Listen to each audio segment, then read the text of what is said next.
Chega ao fim o segundo encontro dos trabalhadores readaptados de Mogi Guaçu. Gostaria de agradecer aqui a presença de todos os companheiros e companheiras que estiveram presentes aqui no auditório do Sindicato Metalúrgico, onde tiveram um grande aproveitamento de instrução da questão da alta programada e do processo de reabilitação profissional. Gostaria também de agradecer aos palestrantes aqui presentes e amigos, companheiros, como Gilberto Calmazan, diretor do DIESAT e diretor do Sindicato Metalúrgico de Osasco. Gostaria de agradecer ao Aparecido Clemente, vice-presidente do Sindicato Metalúrgico de Osasco. Gostaria de agradecer a presença também do Rogério, secretário da Saúde da Força Sindical Estadual. E gostaria de agradecer também a presença do Marco Antônio, sociólogo da Federação dos Metalúrgicos de São Paulo, com o intuito de agradecer todos os trabalhadores pela presença. Gostaria também de agradecer aqui o Sebastião Lino de Almeida, tesoureiro do Sindicato Metalúrgico de Mogi Guaçu, pelo incentivo e pela ideia, e principalmente o nosso presidente Marçal Jorge Damião, que foi o grande incentivador dessa segundo encontro metalúrgico de Mogi Guaçu, assim colaborando e muito para o conhecimento dos direitos de todos os trabalhadores readaptados de Mogi Guaçu. Bom dia a todos. Bom dia. Agradecer a presença dos companheiros de chão de fábrica, né? Esse segundo evento do Sindicato Metalúrgico. Agradecer aqui o companheiro Clemente, lá de Osasco, o Marco Antônio, da Federação dos Metalúrgicos, o Ratinho, também do Sindicato de Osasco, o Rogério, lá do setor químico, né, Rogério? Força Sindical.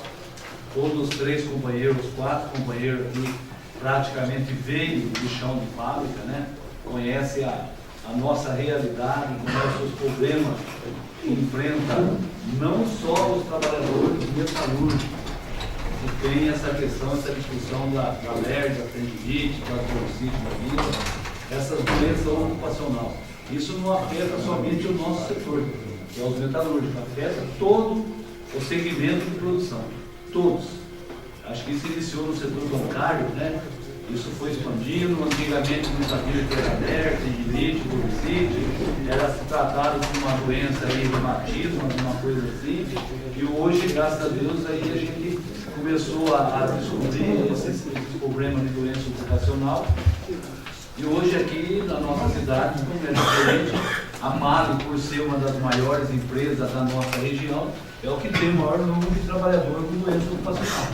Isso é decorrente de várias funções que vocês vão estar debatendo aqui com o Clemente. O Clemente tem um trabalho, os três têm um trabalho, o Clemente tem um trabalho importantíssimo dentro da área aí, do setor produtivo, o Rogério, o Ratinho, todos eles, o Marco Antônio, todos eles veio do chão de fábrica. Então conhece o que é a doença ocupacional e conseguiram com isso aí, junto aos seus sindicatos, que são os grandes sindicatos aí lá de São Paulo, né? São sindicatos poderosos aí, que tem um monte de problema também, como tem o nosso aqui, né? Esse dia eu fui na audiência da Justiça do Trabalho, que é de lá, e eu vi lá a escrevente da juíza com tendinite, né? E no lugar onde a gente vai discutir os direitos dos trabalhadores, são as doenças ocupacionais, fazer as nossas reivindicações de uma funcionária da juíza com tendinite no braço, né? Então vocês veem como isso está sendo aí avançado em todo o segmento de produção. Então é o segundo encontro que a gente faz. Não é o segundo, a gente já vê, o sindicato nosso já vem cuidando disso há muitos e muitos anos, né? Com os trabalhos que a gente tem aí. Hoje o maior problema nosso aí é com o próprio LPS, que pega e já se afasta, já vai com B31, já B91, já manda para a fábrica aí sem cuidar do trabalhador. Na verdade é uma obrigação deles também, né? Como é da empresa, é do sindicato, está cuidando do LPS também. Mas hoje eles querem, na verdade, ficar longe do trabalhador, não quer trabalhador afastado lá e mandando o trabalhador sendo reintegrado de qualquer maneira para dentro da empresa. A maior briga nossa hoje não passa a ser com a empresa também, passa a ser com o próprio INSS, que é o maior responsável por isso. É por isso que a empresa paga-se uma cota por mês para eles, para cuidar, né, dessas pessoas que têm esses problemas de doença ocupacional, que é ocasionado dentro da fábrica. A fábrica não reconhece isso, a briga nossa então passa a ser com dois órgãos, com a própria empresa e com o próprio LPS hoje. E hoje o sindicato nosso tem um trabalho sério sobre essa relação de doença ocupacional. Temos aí o nosso departamento jurídico, temos um médico que ajuda a gente a cuidar disso aí, a gente sabe da briga que tem, né? Hoje, antigamente, um trabalhador ficava 8, 6, 10 anos afastado e mandava o trabalhador reintegrar. Hoje é com uns 2, 3, 4 meses está sendo reintegrado de qualquer maneira e praticamente aí, graças a Deus que a convenção dos metalúrgicos, a força sindical dos metalúrgicos, isso envolve Osasco, Guarulhos, São Paulo, São Caetano, são os grandes sindicatos.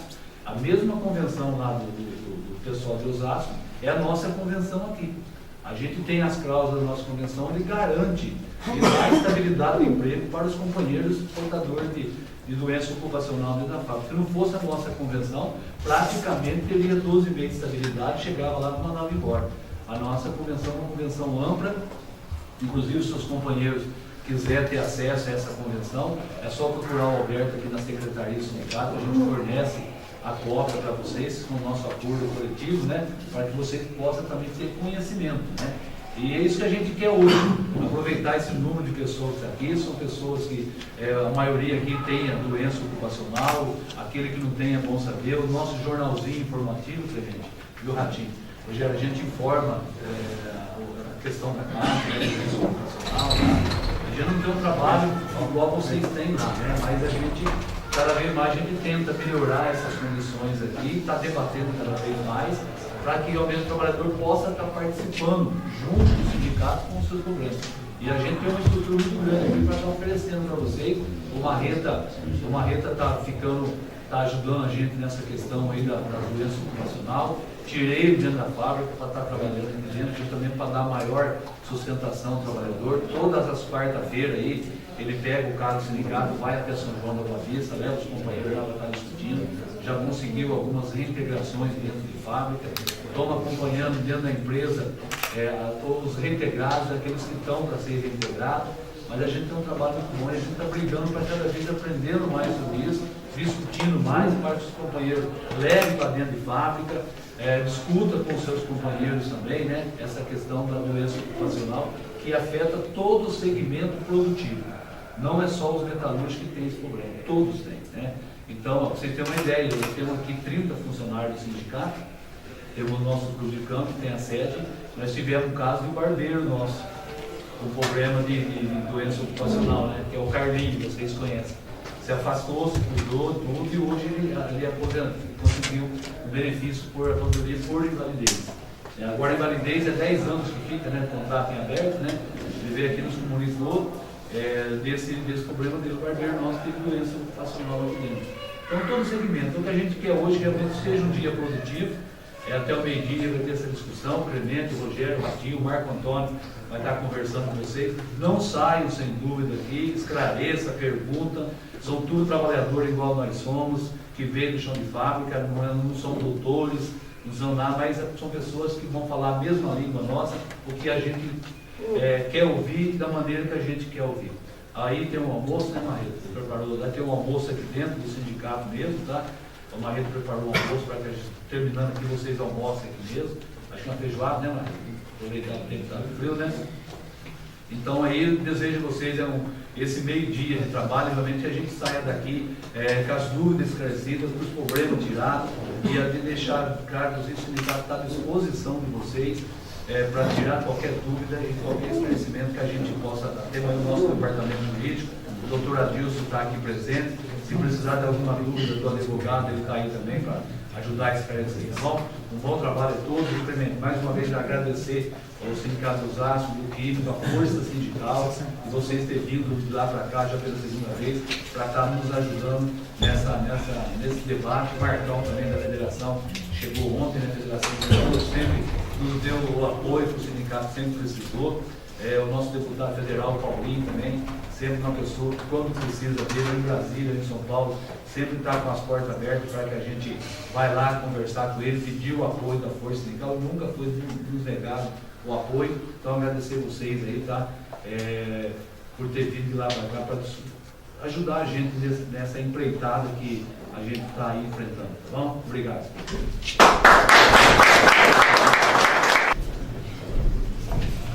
Eu vou dar seguimento ao nosso encontro, cuidar aqui do tenente do Ratinho para fazer o nosso iniciar a palestra. Bem, pessoal, bom dia a todos e a todas.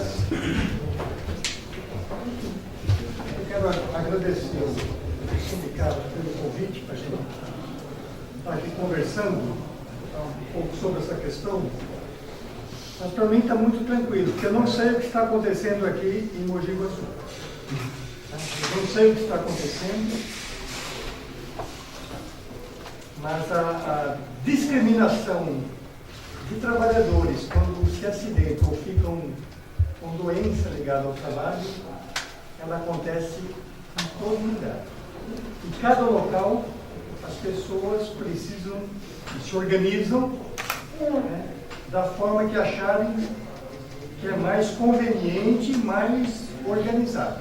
Eu vou depois dar um exemplo, estava conversando com o Ratinho, um exemplo que aconteceu numa empresa fabricante de lâmpadas, com pessoas que foram para a reabilitação profissional e depois, quando voltaram para o trabalho,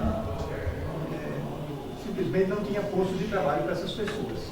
Elas ficavam jogados dentro da empresa, essas pessoas se sentindo mal. Foi em 92 isso aí, 92, foi coisa de 21 anos atrás. Pessoas se sentindo mal e os colegas de trabalho também se sentindo mal. Vou contar como que se deu isso, vou contar em completo, o Ratinho, que ele acompanhou de perto as pessoas, quando tinha centro de reabilitação profissional, hoje não tem, hoje é uma fachada da presidência, mas coisa de 21 anos atrás. Eu queria conversar um pouquinho sobre isso, mas então dá esse exemplo, não sei o que ocorre aqui, mas para a gente ver que não é muito diferente. Passa alguns anos, em todos os locais você vai ter essas questões, mas o Naveta, ele me questionou, né? Na verdade eu vim ser motorista do Ratinho hoje, mas o Naveta, ele me questionou para conversar um pouquinho sobre a questão hoje dessa chamada lei de cotas nas empresas. Tá? Então vou trabalhar um pouquinho a informação da lei de cotas. Estamos trazendo aqui esse mesmo material que vocês estão recebendo agora, esse mesmo material vai estar recebendo, eu falei para o Mota, esse mesmo material vai estar recebendo o congressista do Congresso Nacional da Força Sindical, que vai acontecer na semana que vem agora, dia 24, 25 e 26. Esse mesmo material, quem está lá na Praia Grande, vai vir gente do Brasil inteiro, vai receber esse material. E, vamos ver, não é nada. Não é nada. E esse mesmo material vai estar recebendo os empresários que vão entrar na Fiesp no dia 30 de julho, no dia que nós estamos fazendo uma ação no Estado de São Paulo em defesa da lei de cotas. Tem vários sindicatos fazendo essa movimentação, várias empresas também, sindicatos patronais não, mas várias empresas que respeitam a lei, várias entidades especializadas, a ACD, a PAI, a Pestalozzi, entidades dessa natureza que tem em todos os locais, e algumas escolas, como a escola do Senai, né, o Senai de Itu, que é referência para muita gente, para nós também, né, vai estar lá. Então, quem entrar na reunião na Fiesp, no prédio da Fiesp, que vai estar o ministro do Trabalho lá, que vai estar o governador do Estado, vai receber exatamente esse material que vocês estão recebendo agora. Na verdade, ontem eu e o Ratinho saímos correndo à tarde para fazer os primeiros kits para trazer para vocês, tá? Agora vamos levar lá. Tá? Então, para vocês verem, então, eu vou conversar um pouquinho, tá, em torno disso. O material, não dá para a gente perder tempo com isso agora, para vocês perderem tempo. Então, esse material fala da legislação sobre a lei de cotas, o que é questão de trabalho e de eficiência nas empresas, questão da acessibilidade, acho que esse sindicato é um dos poucos exemplos de acessibilidade arquitetônica. Quando alguém chega em cadeira de rodas, consegue chegar lá no início do prédio, subir aqui de forma independente, sem precisar ser carregado. Isso é uma coisa muito legal.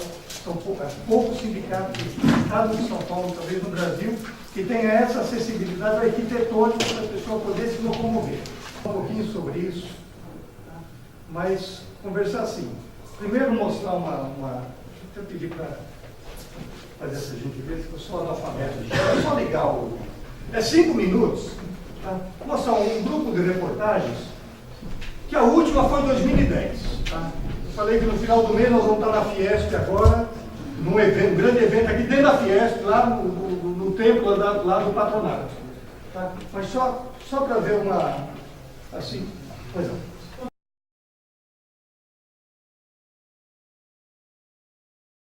São Paulo é o estado que mais oferece vagas, mas só 40% delas são preenchidas. Alexandre e Adriano são auxiliares de expedição. Rodrigo, operador de máquina. Gil é auxiliar de inspeção. Na indústria onde eles trabalham, dos 650 funcionários, 33 têm algum tipo de deficiência. A empresa começou a contratá-los para cumprir a lei. Mas logo descobriu que eles fazem a diferença numa equipe. Eles realmente são mais dedicados, a frequência deles é muito boa, eles entram e saem na hora certa e gostam muito do que fazem. E todos acham que a empresa se tornou mais humana a partir dessa convivência. Todo mundo amigo. Trabalhamos com 3 deficientes, que por sinal são muito bons funcionários também, né? Tratamos assim como uma igualdade. Posso assumir tranquilamente um cego para o emprego no qual os olhos não são necessários. 90 anos depois que essas palavras foram ditas por Henry Ford, o criador de uma das maiores montadoras de veículos do mundo, os portadores de deficiência ganharam mais espaço nas grandes metalúrgicas. Estou muito feliz de trabalhar aqui. O pessoal adora eu muito, muito mesmo. Tenho capacidade de trabalhar como qualquer outra empresa. Essa empresa procura dar um bom exemplo. Dos 630 funcionários, 24 são portadores de algum tipo de deficiência física, mental ou intelectual. Pelo tamanho da fábrica, esse número de vagas é 30% maior do que o exigido por lei. Estado de igual para igual, mas é cobrado também igual que o outro funcionário é. Daniel, que teve paralisia infantil, e a irmã dele, que machucou a coluna num acidente, foram contratados há 4 anos e desde então trabalham como qualquer outro funcionário. As mesmas tarefas que uma pessoa que não possui nenhum tipo de deficiência faria também. Eu estou me sentindo realizada, estou me sentindo uma pessoa normal, como qualquer outra pessoa. Aí, Sardenberg, nas empresas de Osasco, na Grande São Paulo, tem muitas empresas na contramão dessa estatística. Estão contratando além do percentual previsto em lei, o que é um ótimo exemplo, né? É uma boa contramão, né? Um terço das metalúrgicas da cidade já contratam além das cotas. No geral, o índice de preenchimento das vagas destinadas a portadores de necessidades especiais passa de 90%. Há até empresas que investem na qualificação deste profissional. Não é mais por obrigação. Empresas na região de Osasco, na Grande São Paulo, estão preenchendo as cotas exigidas pela lei e procurando mais deficientes para suas linhas de produção. Essa é uma fábrica de lâmpadas, uma das maiores do país, com 560 funcionários. 23 são deficientes auditivos, o que preenche a cota de 5%. Mas a empresa está tão satisfeita com o trabalho deles que pretende ampliar o número de deficientes contratados. E eles são funcionários extremamente dedicados, eles são funcionários que estão sempre de bom humor.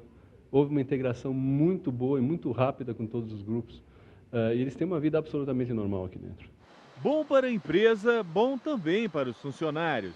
Pela linguagem de sinais, eles contam que se sentem bem no grupo e já conseguiram realizar vários sonhos.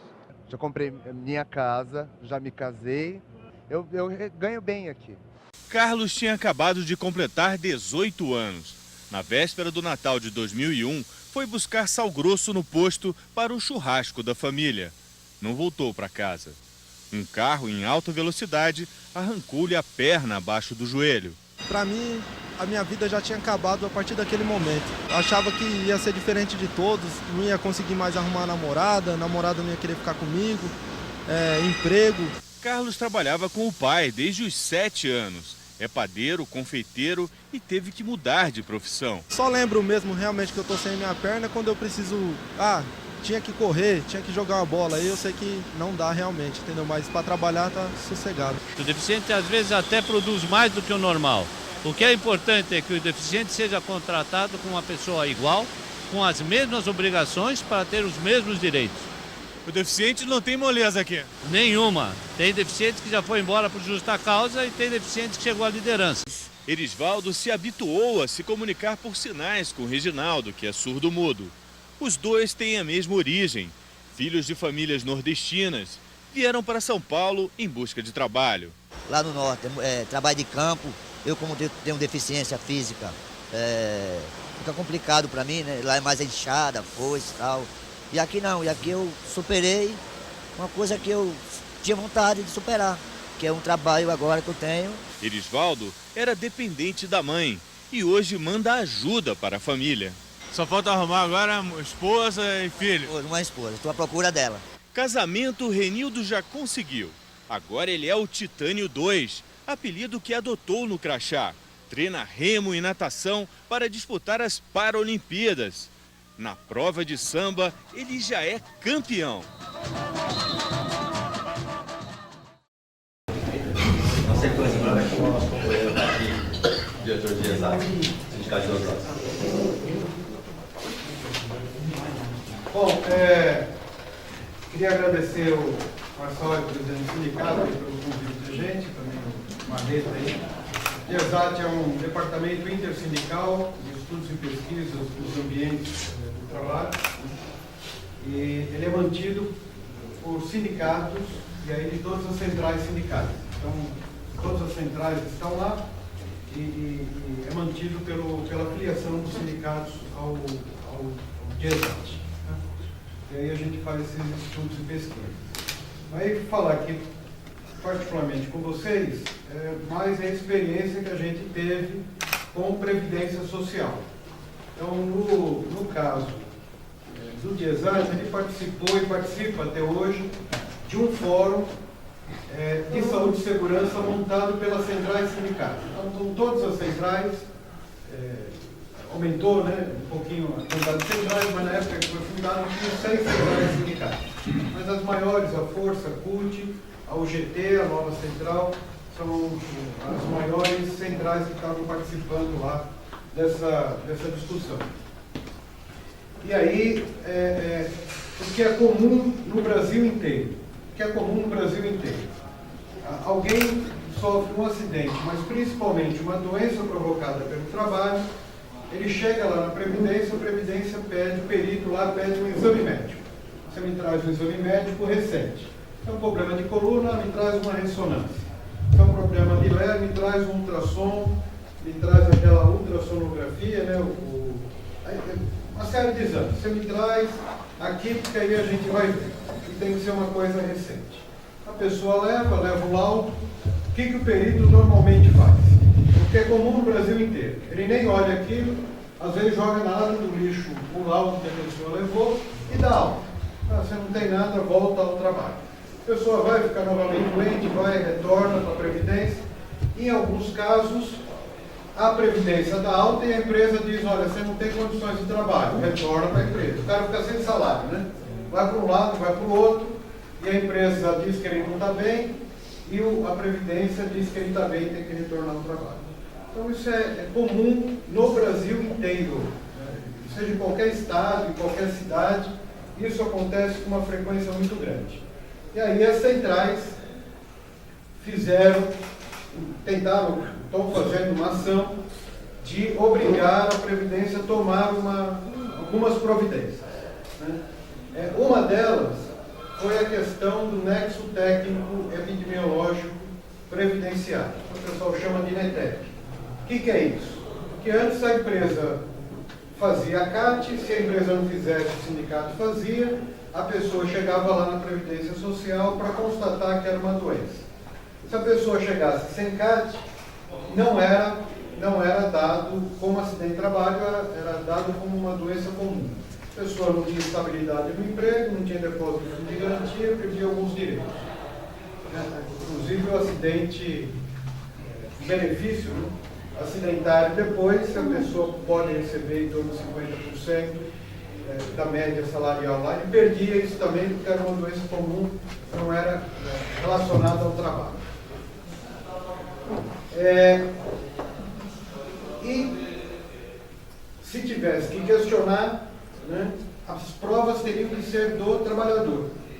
Se a Previdência falar é acidente ou não é, né? De quem que era a prova? Um trabalhador tinha que provar. Como é que o trabalhador prova que aquilo foi um acidente de trabalho? Ele pegou leve na empresa. Como é que a gente prova que foi um acidente de trabalho? Como é que a gente provoca que foi por causa do trabalho? A gente não tem acesso à documentação da empresa, a gente não pode entrar dentro da empresa. Como é que a gente prova? Então, o nexo técnico virou o jogo, quer dizer, a empresa, a Previdência, ela pegou uma relação de doenças, né, e uma relação de atividades das empresas e cruzou isso em pessoas que estavam afastadas, ou por causa do trabalho ou por doenças comuns. Cruzou tudo isso e aí constatou que algumas doenças típicas de algumas atividades econômicas. Então, é típico de uma indústria metalúrgica. Então, se chegar um metalúrgico lá, né, que trabalha numa linha de montagem, e tiver leve, não precisa ter a CAT. Né? Quer dizer, se a empresa não fizer, ela vai ser multada da mesma maneira. Mas para a Previdência, ele pode constar lá que é um acidente de trabalho, mesmo sem a CAT. Se a empresa discordar, é ela que tem que provar que aquilo não é um acidente de trabalho. Não é mais o trabalhador que tem que fazer a prova. Agora é a empresa que tem que provar se ela não gostou da história, achou que aquilo não é acidente de trabalho. Mas serve para lepra, para problemas de coluna, para qualquer tipo de doença. Né? Então essa foi uma mudança significativa. As outras ainda está se discutindo lá com a Previdência Social, mas que não foi colocado em prática ainda. Então há estudos e tal, maneiras de se fazer. Mas uma questão que a gente provocou muito a Previdência, inclusive tivemos reuniões lá com a Associação dos Peritos, né, da Previdência Social, é a formalização da entrega dos laudos médicos. Porque na hora que você entrega um laudo lá, passou aqui pelo sindicato, o médico do sindicato te dá um laudo. Você sai com esse laudo dizendo que você tem leve. Você vai lá e entrega para o perito. O perito pega aquilo, joga na lata do lixo. Amanhã você vai querer entrar com uma ação contra a Previdência Social, mas ele não trouxe laudo. Né? Qual que é a prova que você entregou aquele laudo para ele? Se só está você e ele lá dentro da sala. Né? Então não tem prova disso. Então o que a gente precisaria? Formalizar isso. Então precisaria tivesse um protocolo, alguma coisa assim, de que comprovasse que ele recebeu aquilo e que aquele laudo ficasse no teu prontuário médico. Né? Porque se depois você questionar o perito, ele teria que responder sobre aquilo. É uma outra coisa que a gente questionou, é que se um juiz der uma decisão judicial, ele tem que argumentar por que ele está condenando ou por que ele está absolvendo alguém. Né? Então, tem um processo, eu vou condenar, eu vou absolver, eu tenho que argumentar. Estou condenando tal pessoa por causa disso, disso, disso e daquilo. Eu estou absolvendo por causa disso, disso, disso e daquilo. E isso fica público. Né? Qualquer pessoa pode ir lá, depois olhar e saber por que a pessoa foi condenada ou absolvida. A gente entra na Previdência Social, a gente não sabe por que ele está dando alta ou por que ele está afastando a gente. Não sabe. Ninguém fica sabendo por quê. Quem aqui já recebeu alta? Né? Por que eu recebi alta? Qual que é o motivo? Se o juiz do Supremo tem a obrigação de argumentar por que ele está absolvendo alguém, por que o perito da Previdência não tem que escrever por que ele está dando alta? Qual que é o motivo? Então, esse foi um outro questionamento também que a gente ficou. É uma série de questões. A Previdência, ela sugeriu, ela fez um tubo de ensaio lá, colocou na mídia algumas coisas, mas até hoje não colocou em prática. Uma das questões era cadastrar médicos do SUS para fazer a perícia. Então, eu estou me tratando lá no SUS, esse médico é cadastrado pelo INSS, ele já teria uma senha lá no computador, ele entraria no computador e ele já passaria lá o período que você precisaria ficar afastado e qual o tipo de tratamento. Se esse período fosse inferior a 60 dias, você não precisaria passar na Previdência. O médico ali do SUS já poderia te dar o afastamento naquele período de 60 dias. No início, de que algumas regras precisariam ficar muito claras dentro da Previdência Social, nessa relação médico-paciente, quer dizer, perito e paciente, precisa ficar muito clara essa relação, que é para a gente coibir esse tipo de atitude. Por exemplo, nós elencamos, as centrais sindicais, na verdade, elencaram uma série de questões que precisam ser feitas para melhorar essa relação entre o paciente e o perito da Previdência. Quer dizer, o perito tem que ser o único trabalho dele ser a perícia médica. Não pode estar vinculado a uma empresa, a um plano de saúde ou a empresas particulares. Quer dizer, o perito da Previdência tem que ser um cargo único para ele. Ele pode ter outros cargos. Ele tem que receber por escrito os laudos, essas coisas todas, e argumentar por escrito por que ele está dando alta ou por que ele está afastando. Porque tem um monte de perito também que afasta um monte de gente que não tem direito, né? E naquelas máfias de retirar dinheiro da Previdência Social. Então ele tem que responder o porquê que ele está fazendo uma coisa ou outra. Aí tem uma série de outras coisas que a gente colocou, inclusive de a Previdência soltar a relação das empresas que mais acidentam, deixar isso em público. Quer dizer, quais as empresas que mais pessoas estão afastadas no Brasil? Né? Você pegar empresas lá, alguns frigoríficos, o pessoal que desossa frango lá em Santa Catarina, é um absurdo. Né? Você tem mais da metade da fábrica afastada. Né? Então a empresa tem 1000 funcionários, você tem 600 afastados na Previdência. Eles contratam os outros temporariamente, né? Porque diz que pode contratar temporário nesse caso de afastamento, contrata as pessoas vão ficando doentes, vai entrando na Previdência e vai esmagando tudo. Vai deixando a cidade inteira doente. Deixa a cidade inteira doente. Então são cidades pequenas que a população está ficando doente. Então, por que não deixa isso em público? É uma outra questão que a gente colocou. Então tem uma lista enorme de questões que as centrais sindicais reivindicaram lá na Previdência Social. A gente sabe que para ter mudanças, só se tiver pressão. Né? Passagens de ônibus diminuíram? 10 centavos. Aqui não? 10 centavos. 10 centavos, né? Mas lá em São Paulo, o que era? Não pode. Quando chegou a 100 mil pessoas na rua, falou, também pedindo desse jeitinho, a gente faz. Com esse carinho todo. Desse jeitinho, então agora tá. Então é pressão. Se a gente não conseguir fazer a pressão, a gente não muda. A gente sabe o que quer. A Previdência sabe onde tem que mudar. Agora, para de fato ocorrer isso, só pressionando. Não tem jeito.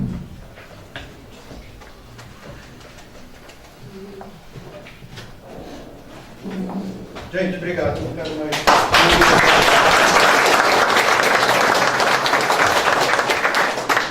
Bom, ainda na sequência, então, a gente vai estar chamando o Rogério aqui, secretário de saúde da Força Sindical. Já vou aproveitar e fazer uma pergunta para ele quebrar o protocolo. Uma vez o trabalhador reabilitado, certificado, voltou, qual o tempo de que, se existe um tempo determinado para que a empresa possa manter ele fora da empresa? Se ele foi reabilitado? Foi reabilitado e certificado, certinho, e cabe ao empresa. Voltou para trabalhar. E a empresa não quer ele dentro da empresa. Se der algum...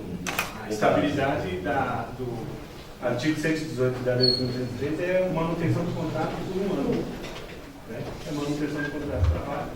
A pergunta é assim, se ele pode continuar um mês, 2 meses, uma semana em casa recebendo pela empresa? Não, se ele pode, não pode. Se ele foi reabilitar, é o que reforçou o Clemente e o artigo 15. Sim, alta da Previdência de imediato na porta da empresa. Alta da Previdência de imediato na porta da empresa. Então, assim, você tem que gerar essa garantia no trabalho. Aí você tem a sua contrapartida nesse processo. Qual é a sua contrapartida no processo? A Previdência me deu alta, eu estou me apresentando à empresa e estou à disposição. para justamente gerar subsídios e elementos para fazer a contrapartida de que ela não me permite entrar. Não é a minha dedução ou o meu achismo, entendeu? É a certificação dos fatos. Então, assim, estou aqui à disposição, está aqui a minha cartão, estou reabilitado para retornar numa nova função ou na mesma função, estou apto para o trabalho. Diz a Previdência. Tá? Então, vamos passar pelos exames, por todo um processo que me impõe a empresa. Tá? E que é legal, então vamos verificar. Aí ela faz a contrapartida, porque aí o embate vira médico do trabalho da empresa e perito do INSS. O embate não pode ser o meu querer, o meu achismo, isso não pode ser. Então não existe um prazo para isso, não tem prazo, nem tem que ser assim. Correto, eu estou aqui, à disposição. Entendeu? E se ela me manda para descansar e ficar em casa, entra no processo da discriminação, da segregação, uma série de fatores como esse. Entendeu? Então esse é o primeiro. Agora, de imediato, você tem direito à manutenção do contrato de trabalho. Muitas empresas pagam isso em dinheiro. E muitos trabalhadores também têm interesse em receber essa indenização. Mas o sindicato e o próprio jurista faz-se valer a lei. O que diz a lei? Manutenção do contrato de trabalho. Ao ponto de chegar numa indenização, é outra discussão dentro do processo jurídico para chegar nesse fim. O elemento fundamental é esse, manutenção do contrato de trabalho. Tá? Pode perguntar, eu só vou ir colocando aqui que eu fiz umas atrações pirotécnicas e eu trouxe para vocês aqui. Pode falar. Pessoa que volta reabilitada aí, certo? Ela tem direito de 4 horas de. 4 horas, mas por dia. 30 dias, assim, trabalhado, assim. Por dia. Reabilitado? É, e volta reabilitado. Por exemplo, quem a ONSS falou pra mim, já perde 30 dias, certo? Trabalha 4 horas, certo? 4 dias. Eu tenho uma resposta sobre isso que está aqui nessa apresentação. Que bom que você fez essa pergunta. Eu já te respondo já. É muito legal estar aqui hoje porque eu fiz alguns resgates. Eu vi o Ratinho Clemente falando aqui, eu fiz alguns resgates. O Ratinho foi bacana que ele falou que a gente descobriu alguns caminhos, mas ele não falou que a gente levantava 5 horas da manhã, nós, o movimento sindical, né? E de tudo que eles falaram, vou tentar fazer um contexto mais amplo para mostrar algumas ferramentas de luta que nós vamos ter que usar para enfrentar. Primeiro dizer assim, que só um resgate histórico bem rápido. 5 horas da manhã nós levantávamos e eu já ingressei assessorando os sindicatos comerciais de São Paulo, que é uma categoria que tem status de Estado. Eles têm 600 mil trabalhadores na base, no município de São Paulo. Na sua maioria mulheres, tá? E que na sua maioria adoecem, são meninas que adoecem ou se aposentam antes de ser mulheres. São meninas que se aposentam antes de ser mulheres. Muitas delas. Eu acompanhei a aposentadoria de meninas com 19 anos, com toda a impossibilidade ou com toda a criminalidade de aposentar alguém com 19 anos. Então é um peso muito grande. E uma das ações que nós fazíamos para conseguir compreender que sacanagem do INSS era levantar 5 horas da manhã, vários sindicatos, lembram disso? Vários sindicatos com carro de som na porta do INSS e só saíamos de lá quando tivesse uma reunião de uma comissão nossa com a gerência do INSS. Porque nós não entendíamos o que acontecia. A partir dessas ações, nós fomos ampliando a caminhada para entender toda a problemática da Previdência Social. Né? Entender que esse lá só era a ponta do iceberg, que tem que chegar em Brasília. E como falou o companheiro ali, de que nós temos que mudar, existe hoje em Brasília, mudar a legislação, existe hoje em Brasília 19 anteprojetos de lei, que foi elaborado e proposto pelas centrais sindicais, a partir do fórum das centrais sindicais. Acontece que, assim, sabe como é que funciona no Congresso, como é que funciona no projeto de lei. Depende de uma série de fatores, do dia, da hora, da chuva, do sol, para que eles venham a ser votado, ser discutido. Mas já existe lá, proposto por nós, discutido por nós, com a contribuição de vários atores sociais que tem de fato assim, um comprometimento em defesa da saúde do trabalhador. Isso é muito rico, tá? E aí a gente propõe lá coisas mesmo, que alteram a legislação de forma que de fato nos dê dignidade e nos dê o devido respeito. Porque a violência, especificamente da Previdência Social, a violência começa com um detector de metal. Aquilo é para criminalizar as pessoas. Então ali já é uma violência, ali já é nos criminalizar, ali já é bandidismo com o usuário da Previdência Social. É nos tratar como bandido, é nos tratar como suspeito, colocar detector de metal numa porta de entrada. E aí, só discordar um pouco, que é assim, a Previdência Social não é uma seguradora porque eu não sou carro, eu não sou casa, eu sou gente. E a Previdência Social nasce com caráter de seguridade social. ela é uma estrutura física, uma autarquia, o INSS é uma autarquia da nossa maior legislação do mundo de seguridade social. É a nossa legislação previdenciária, somada com o SUS. Sabe, médico no corredor, perito sacana, isso aí é um processo judicial que nós vamos enfrentar. Mas as políticas em si, a ideia das políticas em si, o conceito dessas duas políticas é as políticas mais ricas do mundo de seguridade social. A sacanagem está nas pessoas que fazem a gestão. Os bandidos que sempre fazem uma gestão que nos criminaliza e que nos exclui desse processo. Então, a primeira questão é essa, fundamental. A gente tem que fazer esse enfrentamento. E aí eu fiz uma lembrança assim, eu acompanhei muito a minha militância em saúde do trabalhador, não é como técnico que só fiscalizava a empresa. Ou ia para a audiência do Ministério Público do Trabalho, estava agora há pouco lembrando incremente do Dr. Jorge Jussier, um promotor de justiça do Estado de São Paulo, figuraça, aquela pessoa que você tira o chapéu e põe tapete vermelho, não para puxar o saco, mas para agradecer a ele que na qualidade de doutor promotor, ele tem um compromisso com a sociedade. Tanto era o compromisso, não sei se você vai lembrar, na cabeceira da mesa de reunião do Dr. Jorge Jussier, tinha um quadro muito grande, estava escrito assim, dizem que a empresa é a nossa família, mas empresa não é família de ninguém, porque família quando está em crise, corta o bife no meio e põe mais água no feijão. Empresa em crise, manda embora. Esse era o quadro de aviso, ou as boas-vindas que o Dr. Jorge Jussier dava para qualquer um que entrasse na sala dele. Então tem que tirar o chapéu. E a prática do dia a dia, e o Clemente pode me desmentir, deixar muito claro quanto esse doutor, esse professor, que hoje ele está na Escola Pública do Ministério Público do Estado, tinha de compromisso com a sociedade. E assim outros atores, como Maria Maeno, como a própria Aline Cury, como a própria Gianazzi, que acaba de se aposentar, tá? E muitos sindicalistas. Então eu quero falar de nós, quero falar dessa casa que é uma ferramenta. Essa casa não tem como interesse só a colônia de férias, só o clube de campo. Essa casa é uma ferramenta de luta. E aí não sou eu que vou de novo reproduzir a fala de que o sindicato só funciona com os trabalhadores. Não preciso mais ficar repetindo essa frase. Isso tem que estar embutido. Agora, a nossa luta fundamental é a conversa aqui, que é a questão da saúde do trabalhador. Eu trouxe algo muito rápido para a gente ter um entendimento.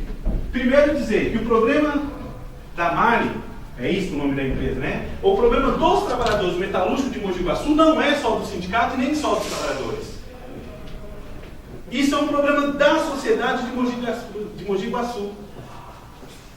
Porque isso que está acontecendo, não só aqui, mas no Brasil ou no mundo, é um ataque aos direitos humanos. É um ataque aos direitos humanos.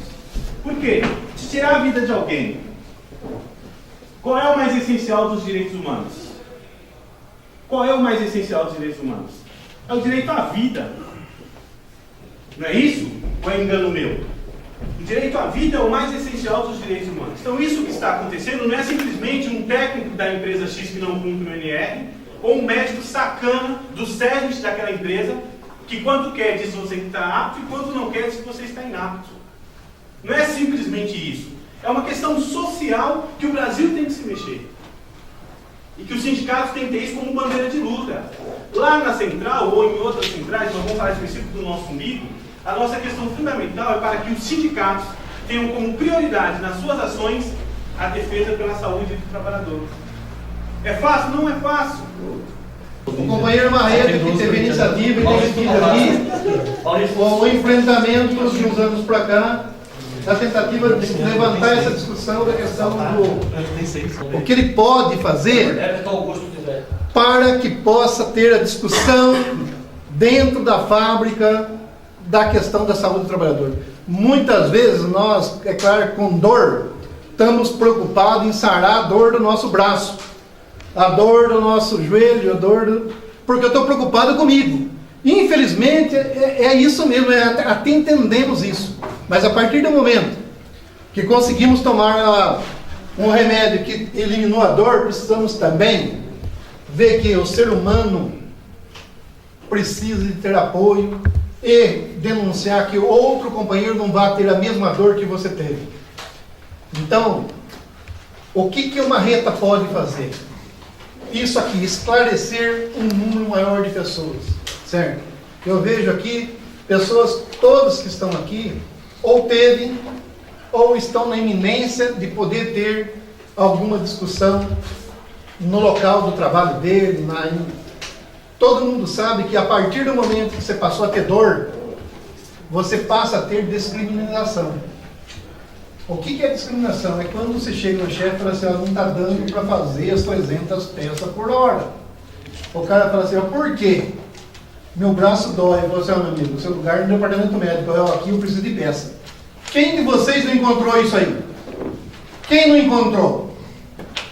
E aquele que foi 2 vezes no departamento médico e chegou lá e o cara meteu o pé na bunda dele? Aí ele correu aqui no sindicato, e o marreta corre para lá, e o marreta corre para cá, atrás de médico, atrás de exame, atrás de previdência social, atrás de advogado.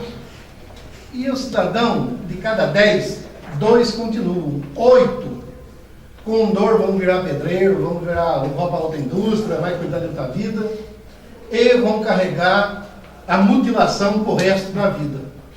A gente sabe disso. Por quê? 2 coisas acontecem. Primeiro a partir do momento que você fica desempregado, não é só a questão financeira, que é a que mais pesa, mas é a questão emocional. Você chega na sua casa, você liga a televisão e começa a trocar de canal de 10 em 10 segundos, lá porque não deixa ninguém assistir, que nem você também assiste, você pode ter certeza que você está entrando em depressão. Essa é uma medida. A primeira medida chama-se controle remoto em casa, no sofá. E eu garanto para vocês que todos vocês tiveram esse problema em casa. Quando aquele que não perde a audição, então ele chega na casa dele, não está vendo a televisão passar, e ele procurando, aumenta isso aí, eu não estou escutando, aumenta isso aí, está atrapalhando os outros, porque você não está ouvindo. Até ouve, mas não entende. Todos nós aqui conhecemos isso aí. Certo? Então, pessoal, só temos um caminho na vida: divulgar para que o próximo não tenha e não chegue na mesma situação. Eu quero dizer para vocês o seguinte: o sindicato, através da nossa central, através da nossa federação, através do apoio de outros sindicatos com mais estrutura, com mais tempo na estrada, tem tido aqui também um certo apoio. No último congresso da Força Sindical Estadual, foi eleito o nosso representante aqui do Mogi Guaçu, que é o companheiro Marreta. Então, Marreta hoje faz parte da diretoria da Força Estadual. Isso parece ser muito pouco, e nem sequer o sindicato divulgou isso aí. É um pecado meu até que não fiz essa divulgação. Certo? Por quê? A partir do momento que uma pessoa está numa central sindical, ele passa a ter mais acesso a outros companheiros. Foi através de encontros em outras centrais, em outros sindicatos, que o Marreta conheceu o Rafa, certo? Quem conheceu o Marco Antônio, e assim por diante. Então, porque ninguém sabe de tudo. A verdade é o seguinte: ninguém sabe de tudo. E nós aqui estamos jogadinhos num canto. Embora, se nós for ver, o momento sindical, ele peca muito. Ele busca muito o já, o agora. Né? Ele esquece do que pode acontecer amanhã. Talvez por falta de tempo, porque nós somos pouca gente. Nós estamos aqui 10 mil metalúrgicos, nós temos que trabalha para uma diretoria de 20, 24. Então, se dividir isso aí, vai dar um número muito pequeno, então tudo. A estrutura desses 20, 24, é pequena também. É pequena até na informação. Por quê? Porque não dá, eles estão distantes, temos que cumprir jornada de trabalho, temos que fazer um monte de coisa que é difícil. Mas, cada um de nós aqui, precisamos ter a obrigação de buscar conhecimento. Só a partir do momento que eles for divulgar bastante o que o companheiro mostrou aqui de legislação, que estão prontas lá em Brasília, que o deputado não vota, sabe por quê? Quem de vocês aqui sabia que existem 17 projetos de lei prontos lá no Congresso Nacional? Quantos? Eu estou no movimento sindical há alguns dias. E, sinceramente, tinha passado batido. Não tinha. Você entendeu? Premente. Você entendeu? São detalhes que ele está tão preocupado com tanta coisa miúda que esqueceu da principal. Como é que esqueceu? Não deu tempo de alcançar. Mas num encontro desse, desperta. Agora vocês levam isso para o boteco, para o clube, para a porta da máquina, na hora do almoço. Ó, pessoal, se nós não fizer nada, nós vamos virar aqui aquela carne para virar moída mesmo. Porque a indústria hoje é uma fábrica de moer carne, é uma fábrica de moer gente. Toda ela. Aonde se viu um cara trabalhar numa fábrica que o cara cobra 300 peças por minuto? O cara vai dizer assim, ó, meu amigo. O que vai acontecer? O que aconteceu como ele falou, lá 50% das pessoas lá no sul, em Chapecó, estão com problema de doença ocupacional. Por quê? No mínimo tem que arrancar não sei quantos quilos de carne de cada osso lá por dia. É a mesma situação. Então, ó, o que acontece na malha, acontece na CIT, acontece na face, acontece na SAM, acontece em qualquer indústria da cidade, papel. Papel não existe aqui, eles nunca escondem. E é pago para esconder. É pago. Alguém de vocês já ouviu falar que tem alguém doente na International Paper? Hã? Muito pouco. Muito. Sabe por quê? Porque todo mundo sabe que o doente fica lá dentro. Ela não deixa nem encostar na Previdência Social. É brincadeira. Eu tenho contato com o pessoal do Sindicato da Saúde e eles contam e falam, não é verdade. É o terceiro maior setor no Brasil que mais afasta. Exatamente. Quem cuida da saúde fica doente, caramba. Então, é difícil. Pessoal, então eu quero novamente agradecer a presença de cada um de vocês pelo tempo perdido, agradecer a diretoria que ajudou, deu apoio na mesa. Peço ajuda de cada um de vocês que dê um gás cuidando do companheiro Marreta e agregue a ele. Não adianta, né? Eu consegui, há uns 2 anos atrás, arrumar o Marreta. Agora o Marreta ele vai ter que arrumar 2, 3 também, para formar uma equipe. Certo? Isso não precisa ser diretor do sindicato, companheiros. Não precisa ser diretor do sindicato só. Aqui tem alguém que já foi cipeiro, tem alguém que está afastado, tem alguém que está trabalhando, mas tem algum tempo. O que precisamos é formar equipe. Nós precisamos, me lembrei, quando o companheiro aqui perguntou se o Conselho Municipal de Saúde do Iguaçu tem o CIST. Eu posso informar a você que não tem. E por que nós não cobrarmos do Conselho Municipal de Saúde? Sério? De onde nós temos diretor do sindicato pelo Conselho. Está aqui, né? Tem. Certo? Entendeu? Já tem tarefa para ele. Você entendeu? Já tem missão de casa. Exatamente. O Alberto é ele e o Paulão. São 2. Certo? São 2. Então, pessoal, vamos participar. Temos que participar em tudo quanto é condição para que o ser humano tenha brecha para poder pegar, porque o lado mais opositor, que é quem controla a nossa vida, eles têm em todo lugar. Quem monta o conselho é eles. Se ele puder fazer um conselho e esconder na gaveta, simplesmente fazer uma reunião só de 2, 3 e ir embora, ele faz mesmo. É a função dele. Não adianta ficar aqui, ó. É uma coisa, tem o Corinthians e o Palmeiras que tá jogando. Ó, você não chuta lá não, você vai machucar o meu lado de cá. Não é assim. Ele vai defender a bola dele, nós temos que defender nós. É uma partida de futebol. É essa assim. Pessoal, para de falar e vamos comigo que nem ganha mais. Obrigado.